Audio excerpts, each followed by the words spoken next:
यह कहानी शुरू होती है मुंबई की एक चमकती हुई रात। मरीन ड्राइव पर समंदर की लहरों के साथ बहती ठंडी हवा और शहर का कभी न रुकने वाला शोर।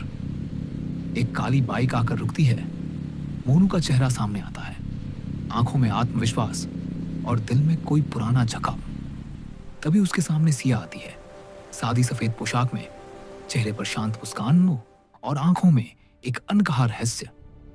दोनों की नजरें मिलती हैं और मानो पूरा शहर एक पल के लिए थम जाता है। धीरे धीरे मोनू और सिया करीब आने लगते हैं। बाइक राइड्स, बारिश में भीगना, चाय की टपरी पर हंसी और देर रात की बातें, सब कुछ किसी फिल्म जैसा लगता है। लेकिन सिया हमेशा कुछ छुपाए रहती है। एक रात वह पूछती है कि अगर वह अचानक गायब हो जाए तो क्या मोनू उसे भूल जाएगा, और मोनू उसका हाथ थामकर कहता है कि वह हमेशा उसके साथ रहेगा।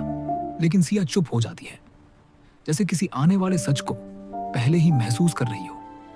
उसी शहर में रहता है विक्रम राठौड़, ऊपर से इज्जतदार व्यापारी और अंदर से अपराध की दुनिया का बादशाह, जिसकी जिद सिया बन जाती है। मोनू जब उसका विरोध करता है तो उस पर हमला होता है। एक सुनसान वेयरहाउस में खून खराबे से भरी लड़ाई होती है और मोनू किसी तरह बच निकलता है, पर तब तक बहुत देर हो चुकी होती है।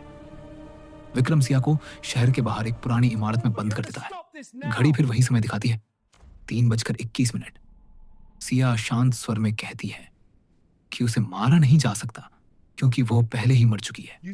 और तभी अंधेरा फैल जाता है, लाइटें बुझ जाती हैं, दीवारों पर परछाइयां हिलने लगती हैं और समय थम जाता है। सिया बताती है कि सालों पहले विक्रम ने ही उसे मरवाया था, क्योंकि वह उसके काले धंधों के खिलाफ गवाही देने वाली थी और अब उसकी आत्मा को बदला पूरा करने का मौका मिला है।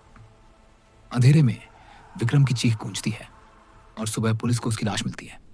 इमारत सामान्य होती है, बस एक घड़ी मिलती है जो अब भी 3:21 पर रुकी रहती है। मोनू टूट जाता है, लेकिन कुछ दिनों बाद उसी समय उसके फोन पर संदेश आता है कि उसके प्यार ने सिया को शांति दी।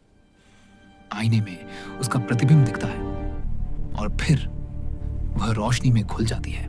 आखिर में घड़ी 3:22 पर चल पड़ती है। मोनू अपनी बाइक स्टार्ट करता है।